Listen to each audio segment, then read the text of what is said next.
Мы ежедневно направляем не менее 100 тысяч ежедневно по захоронению, да, по объему захоронения, до урегулирования спора в суде. Это у нас получается по году мы заплатили больше 20 миллионов рублей. Текущая задолженность, которую мы не оспариваем, это тоже чуть больше 20 миллионов, но это связано опять же с поступлениями. Минфин России предложил продлить программу ипотеки под 6,5% на 2021 год. Ведомство подготовило соответствующий проект постановления. Предлагается увеличить и общую сумму кредитов, которые могут быть выданы по программе с 900 миллиардов до 2,8 триллиона рублей. Объем выдачи ипотеки в сентябре достиг почти полутриллиона рублей. Согласно этой программе, запущенной в апреле как антикризисная мера, бюджет субсидирует ставки по ипотеке на новостройки до уровня не свыше 6,5%. Ряд банков, участвующих в программе, предлагают ставки еще ниже. Изначально условия программы предполагали первоначальный взнос не менее 20% от стоимости жилья, однако с начала августа первоначальный взнос понижен до 15%.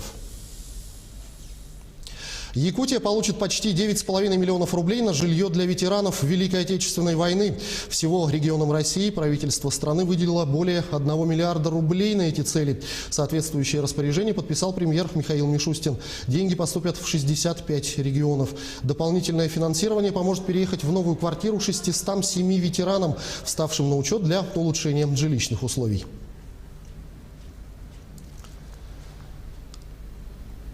Тотальный диктант в Якутии впервые пройдет сразу в 3 форматах – очно, онлайн, а также под трансляцию на официальном сайте проекта.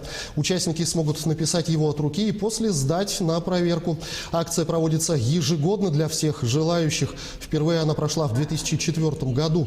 Главная цель мероприятия – показать, что быть грамотным важно для каждого. Убедить, что заниматься русским языком нелегко, но увлекательно и полезно. И объединить всех, кто умеет или хочет писать и говорить по-русски.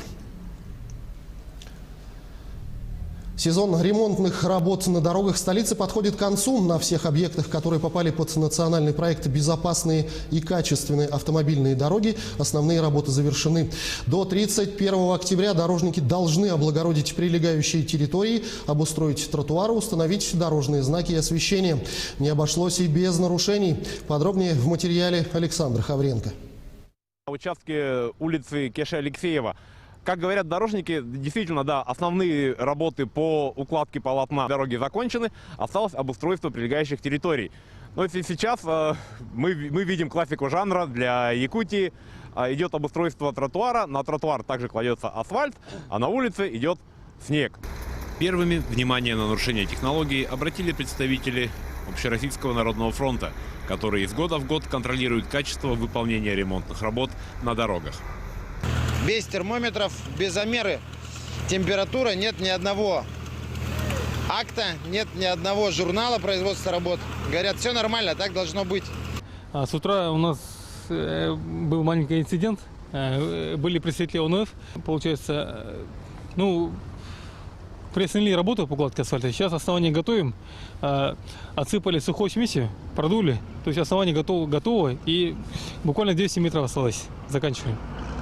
Всего же в этом году в рамках нацпроекта «Безопасные и качественные автомобильные дороги» в Якутске должны быть отремонтированы 28 объектов.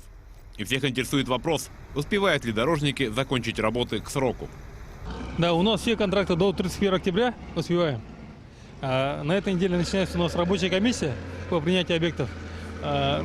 Планируем начать с пригородов. Это Хатас, Табага, Маган и Кангалас. Принимаем и все. В Якутске тротуары осталось уложить на улицах Кеш-Алексеева, Лонгинова, на разворотной площадке на улице Ларионова, а также на 2 заездах на Хатнюрявском шоссе. Наш телеканал обязательно примет участие в работе комиссии, и о качестве ремонта на дорогах мы расскажем нашим зрителям. Александр Хавренко, Юлус Иннокентьев, Якутск. Прямо сейчас предлагаем вашему вниманию брифинг оперативного штаба Якутии по борьбе с коронавирусом. Заместитель руководителя регионального оперштаба Ольга Балабкина расскажет о текущей эпидемиологической ситуации. Расскажите, какова текущая санитарно-эпидемиологическая обстановка в республике? Добрый день, уважаемые жители Республики Саха-Якутия. Санитарно-эпидемиологическая ситуация в Республике Саха-Якутия остается напряженной. За прошедшие сутки зарегистрировано 127 случаев новой коронавирусной инфекции. Из них в городе Якутске зарегистрировано больше 80 случаев, 81 случай. В Нюрбинском районе 6 случаев. В Мирнинском районе 5 случаев, в Алданском, Кобяйском, Мегино-Кангаласском, Усянском по 4 случая. А на Барском, Верхнеюльский, Тампонский, Усть-Алданский район зарегистрировано по 3 случая. Практически в каждом районе есть зарегистрированные случаи. Необходимо обратить внимание, что учреждения здравоохранения, управления Роспотребнадзора работают по выявлению контактных лиц и, соответственно, их изолированию. В целом, за прошедшие сутки в республике сделано 5391 тест на новую коронавирусную инфекцию. Со вчерашнего дня в республике действует указ главы Республики Саха-Якутия, по которому предусмотрена прежде всего обязанность граждан в случае, если в их семье среди контактов, с которыми они проживают, есть лица, которые непосредственно болеют острыми респираторными заболеваниями. Глава Республики Саха-Якутия призывает вас находиться дома, работодатели отстранить таких людей от работы до выяснения ситуации по диагнозу, который, соответственно, может быть вам поставлен. На настоящий момент подобного рода решение, оно продиктовано двумя причинами. Полностью закрывать всех и вновь идти по весеннему варианту, наверное, это было бы не самым правильным вариантом, только хотя бы потому, что нам нужно продолжать жить в новых условиях. Поэтому предложен вариант домашней самоизоляции, если есть соответствующие, заболевания остро-респираторные. Соответственно, после того, как подтверждается, например, анализ, если это коронавирусная инфекция, то человек в дальнейшем получает уже как контактный соответствующий и больничный лист, и с ним начинают работать медики. Если не подтверждается ни ОРВИ, ни коронавирус, то, естественно, работник работает дальше на своей работе уже как здоровый. Сегодня мы говорим об ответственном отношении граждан к своему здоровью. Это главное. Только таким образом мы сможем побороть все наши недуги. Спасибо. Это был брифинг оперативного штаба Якутии по борьбе с коронавирусом. К этому часу пока все новости. О развитии событий мы расскажем в наших следующих выпусках.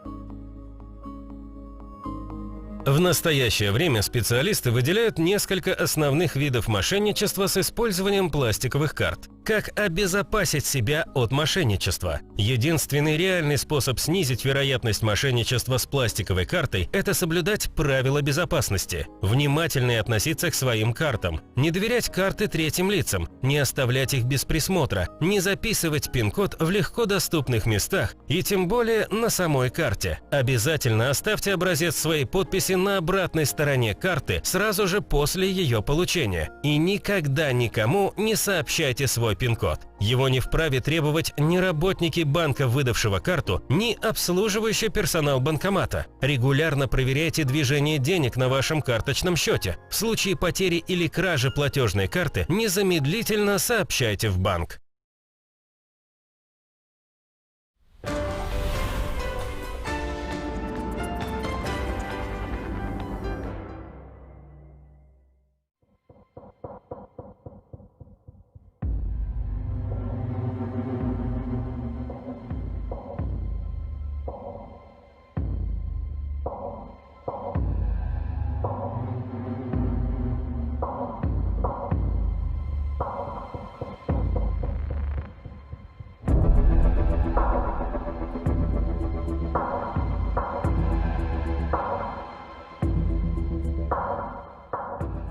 Алроса, помимо налогов и дивидендов, ежегодно выделяет более 10 миллиардов рублей в социальную сферу Якутии. Это новые детские сады, школы, больницы, дворцы культуры, другие социальные объекты. каждым добытым и реализованным алмазом. «Алроса» вкладывает в детство и молодость, поддерживает пенсионеров. Успешная деятельность компании во благо всех якутян. «Алроса» – якутская компания.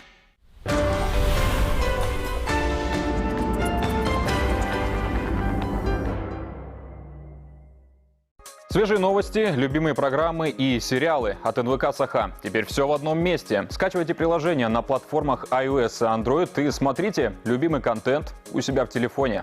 Курение – вред здоровью. Вызывает заболевания легких, сердца, печени. Никотин, содержащийся в табаке, провоцирует рак, нарушает нервную систему. Единственное, наиболее важное, что можно сделать для здоровья – это бросить курить.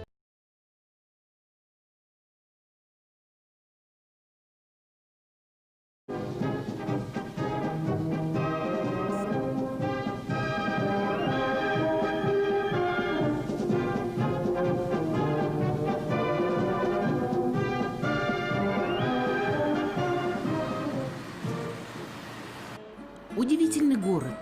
Город мирный. Уже в самом названии есть слово «мир». А что может быть дороже его? Вот уже 71 год прошел после 45-го, и совсем немного осталось тех, кто ковал победу, чтобы наступил на земле долгожданный мир. Николай Федосович Кулажин – личность в Мирном известная и уважаемая. Около 10 лет он руководит Советом